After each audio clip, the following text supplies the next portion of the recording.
নারায়ণগঞ্জের সিদ্ধিরগঞ্জের চিহ্নিত ও শীর্ষ সন্ত্রাসী মোহাম্মদ সাহেব আলীকে বুধবার সন্ধ্যায় সুনামগঞ্জ থেকে র্যাব ১১ ও র্যাব ৯-এর যৌথ অভিযানে গ্রেফতার করা হয়।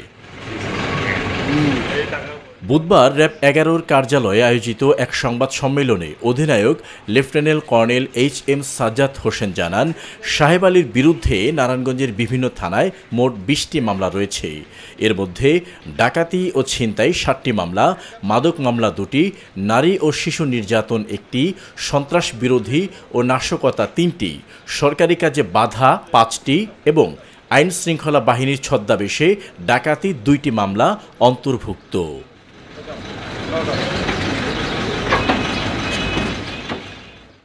তিনি আরও জানান, সাহেব আলীকে গ্রেফতারের সময় র্যাব ও আইনশৃঙ্খলা বাহিনীর ওপর অতর্কিত হামলা চালায় সেই।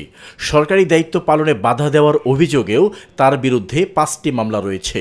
কিছুদিন পূর্বে তার সম্পর্কে যখন একটা তথ্য পাই এবং সে লক্ষ্যে আমরা আমাদের গোয়েন্দা কার্যক্রমের অংশ হিসেবে নিউজ কালে তার লোকেশন আইডেন্টিফাই করার জন্য যায়, যখন তার এলাকায় যায় এবং তার লোকজন এটা টের পেয়ে জানতে পেরে আমাদের লোককে শনাক্ত করে আমাদের লোকের উপরে আক্রমণ করে, যে ঘটনা তিনি ইতিপূর্বেও বিভিন্ন সময় ঘটিয়েছে এবং এই পুলিশি কাজে বাধা দানের জন্য তার বিরুদ্ধে ইতিপূর্বে আরও 5টি মামলা রয়েছে।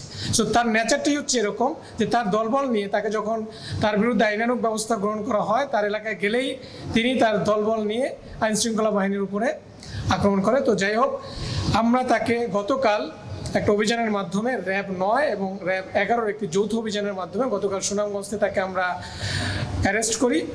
তার বিরুদ্ধে আমাদের পরবর্তী যে আইনানুগ ব্যবস্থা সেটা প্রক্রিয়াধীন রয়েছে। যিনি তদন্তকারী অফিসার, যে সংস্থাকে তদন্তের জন্য দায়িত্বভার দেওয়া হবে, সেই তদন্তকারী অফিসারের রিকোয়েস্টের ভিত্তিতে পরবর্তীতে যে পরবর্তী কার্যক্রম সেটা পরিচালনা করা হবে, রিমান্ডের বিষয় যেগুলো আসবে।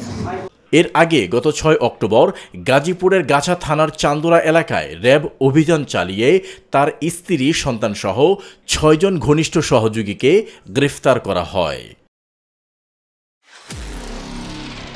নিরপেক্ষ, সত্য প্রকাশে আপোষহীন।